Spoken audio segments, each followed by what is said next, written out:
اعوذ باللہ من الشیطان الرجیم بسم اللہ الرحمن الرحیم قل ما كنت بدعا من الرسل وما ادری ما يفعل بی ولا بکم ان اتبع الا ما یوحى الی وما انا الا نذیر مبین.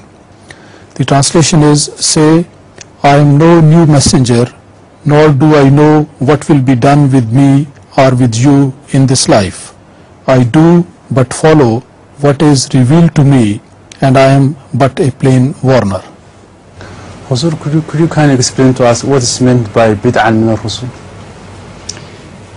It is because before Hazrat Rasulullah sallallahu alaihi wasallam, there were so many prophets of God who came. There was a long chain of prophets, not only directly linking him to Hazrat Adam, but other prophets as well.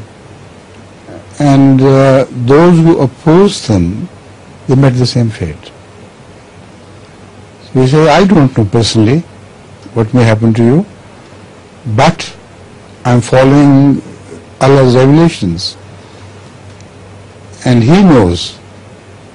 And when He says He knows what's going to happen to you, the whole history of prophethood is open before everybody.